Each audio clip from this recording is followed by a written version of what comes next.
Shalom, amados. Hoy damos inicio a la lectura y comentarios de la parashá número 26, Shemini. Significa octavo. Está comprendida por Levítico desde capítulo 9, versículo 1 a capítulo 11, versículo 47, y por la Haftará, segunda de Samuel, capítulo 6, versículo 1 a capítulo 7, versículo 17. Este capítulo describe la muerte de los hijos de Aarón, Nadab y Abiú. Existen algunas similitudes entre este evento y la historia de Yosef relatada en Génesis. Cuando Yosef fue vendido como esclavo en Egipto por sus hermanos, ellos confesaron y dijeron: somos culpables. Sin embargo, está dicho que los hermanos en principio no entendían realmente la profunda iniquidad de lo que habían cometido. Esto fue claro para ellos solamente después de que se presentaron ante Jacob, su padre, y vieron su terrible dolor, como está escrito. Entonces Jacob rasgó sus vestidos, se puso ropa áspera sobre sus caderas y guardó luto por su hijo durante muchos días. Y él no quiso recibir consuelo. Génesis 37, versículos 34 y 35. Efectivamente, Jacob lloró y guardó luto por 22 años. Los sabios nos enseñan que Yehudá, uno de los hermanos mayores de Yosef, estaba triste porque no podía hallar manera de consolar a su padre. Pero la tristeza de Yehudá estaba enfocada en el luto que sentía Jacob, en nada más. Más allá de eso, no hay nada en la Torá, el Midrash o el Zohar que indique que Yehudá y sus hermanos entendían la gravedad del terrible error que habían cometido. Ellos pensaban que no había nada pecaminoso en lo que habían hecho, y además ellos vieron que la Shejiná seguía con ellos a pesar de sus malas acciones. Tenemos evidencia de esto en el versículo: sus hermanos fueron a apacentar las ovejas de su padre. Génesis 37:12. La palabra et tiene 2 puntos sobre las letras. Estos puntos nos indican que la Shejiná estaba en la presencia de ellos. Dice el Zohar: todas las letras que están incluidas en la Shejiná, la cual es Malhut, llamada et, Aleph Taf, ya que incluye todas las letras de la Aleph Taf, se originan de los aspectos de las 22 letras de la Torá. El Zohar, Hashmatot 7:43. A pesar de que les tomó 22 años reconocer su falla, finalmente llegó un momento en el que los hermanos de Yosef entendieron claramente el error que habían cometido.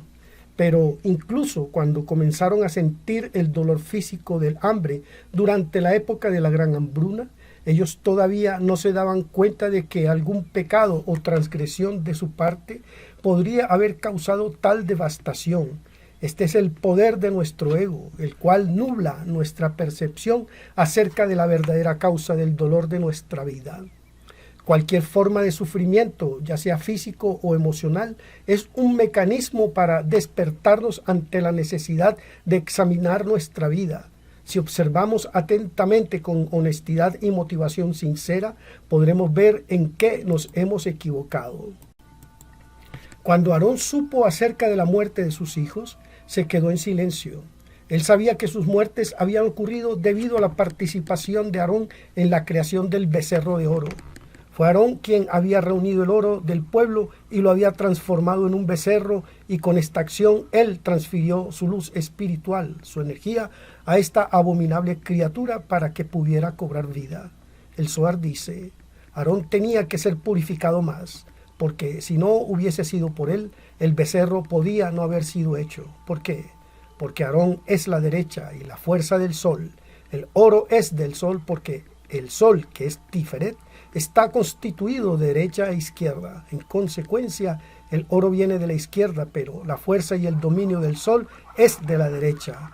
El espíritu de la impiedad descendió para ser incluido en el oro con que fue hecho el becerro. Y así los hijos de Israel fueron contaminados, y así fue él, Aarón, hasta que se purificaron. El Zohar, Pekudei 35:314. Cuando algo doloroso ocurre en nuestra vida, inmediatamente preguntamos: ¿por qué a mí? ¿Qué he hecho para merecer esto? ¿Por qué Dios permite que esto me pase? Las personas justas como Aarón entienden la verdad. Puede que tome un largo periodo de reflexión, como ocurrió en el caso de los hermanos de Joseph, que tardaron 22 años, pero ellos finalmente se abrieron a la verdad y fueron capaces de decir: cometimos un error. Con la ayuda del Eterno podremos alcanzar este nivel de conciencia en nuestra propia vida. Sinopsis de Shemini. Shemini significa el octavo en hebreo. El número 8 nos conecta en la Sefirá de Binah, la octava Sefirá en cuenta ascendente desde Malhut.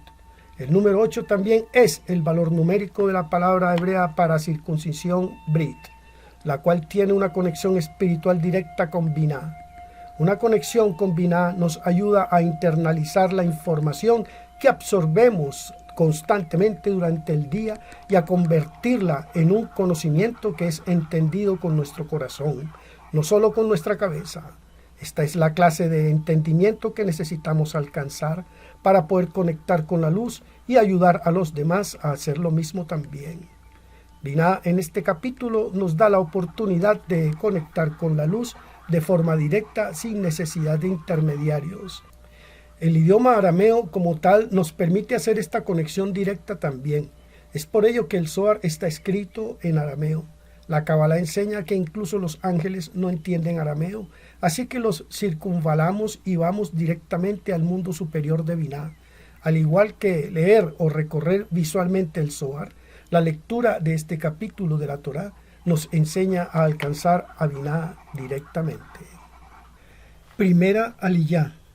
Levítico capítulo 9, versículos 1 al 16. Dice así: En el octavo día, Moisés llamó a Aarón, a sus hijos y a los ancianos de Israel, y dijo a Aarón: Toma un becerro para la ofrenda por pecado y un carnero para el holocausto, ambos sin defecto, y ofrécelos ante el Eterno.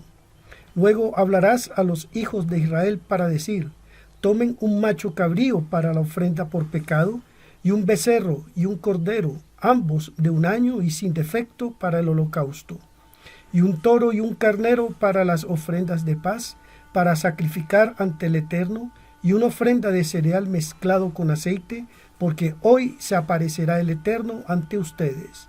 Llevaron al frente de la tienda de reunión lo que Moisés había ordenado, y toda la congregación se acercó y permaneció de pie delante del Eterno.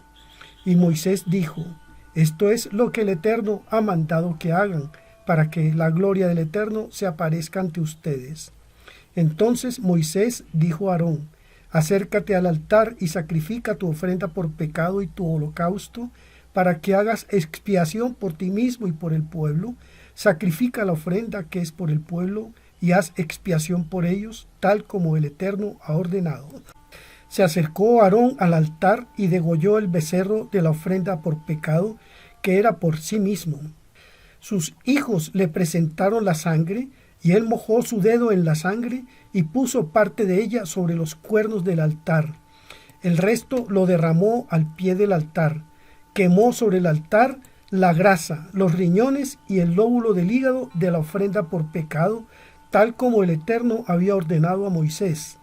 La carne y la piel las quemó en el fuego fuera del campamento. Luego degolló el holocausto. Sus hijos le dieron la sangre y él la roció sobre el altar por todos los lados. Ellos le dieron el holocausto parte por parte, aún la cabeza, y él los quemó sobre el altar.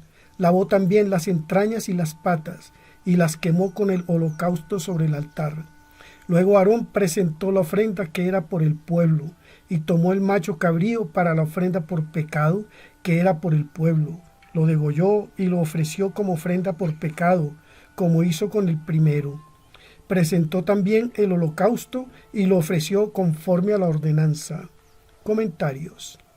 Levítico capítulo 9, versículo 1 dice: En el octavo día Moisés llamó a Aarón, a sus hijos y a los ancianos de Israel. La naturaleza de todas las vasijas es el deseo de recibir. El deseo en sí no es negativo, es lo que hacemos con él, ya sea que compartamos o seamos egoístas, lo que importa. No obstante, tenemos que estar conscientes de que incluso acciones dadoras pueden provenir del egoísmo. Es por ello que es tan importante reflexionar constantemente acerca de nuestras intenciones cuando compartimos con los demás. Levítico capítulo 9, versículo 2 dice: Y dijo Aarón: Toma un becerro para la ofrenda por pecado y un carnero para el holocausto, ambos sin defecto, y ofrécelos ante el Eterno. Los comentarios sobre los sacrificios aquí nos enseñan que los sacrificios personales son necesarios para conectar con el poder de la luz. Tenemos que abandonar los placeres momentáneos para obtener realización eterna. Levítico capítulo 9, versículo 7 dice: Entonces Moisés dijo a Aarón: Acércate al altar y sacrifica tu ofrenda por pecado y tu holocausto, para que hagas expiación por ti mismo y por el pueblo. Sacrifica la ofrenda que es por el pueblo y haz expiación por ellos, tal como el Eterno ha ordenado. Cuando Aarón realizaba los sacrificios, se enfocaba en las necesidades de la gente. Como sumo sacerdote, su trabajo espiritual era atraer la luz para los demás, una tarea para la cual había sido escogido por Dios. De la misma manera, cuando hacemos nuestro propio trabajo espiritual, nuestro enfoque debe estar en compartir. Cuando recibimos luz, tenemos que compartirla. En todo momento de nuestro trabajo espiritual, debemos estar pensando en los demás, dice el Zohar. En todas las ocasiones arriba, alguna clase de acto debe ser manifestado abajo. Por lo tanto, una ceremonia era realizada con Aarón abajo, significando que él no dejaba el tabernáculo durante 7 días y ofrecía el sacrificio en el día 8º. Con ese acto, él producía una respuesta arriba y de esta manera todo se vuelve uno y todos los mundos son bendecidos a través del sacerdote. Con este acto, el sacerdote estaba completo, con toda perfección, como él debe estar. Ven y ve. La congregación de Israel es bendecida por el sacerdote, y los hijos de Israel son bendecidos por el sacerdote, y el sacerdote es bendecido por sacerdote celestial, quien es Gesed de Seirampín, como está escrito: y pondrán mi nombre sobre los hijos de Israel, y yo los bendeciré. Números 6:27. El Zohar Shemini 4:30 y 41. Shalom Ubrahot. Paz y bendiciones.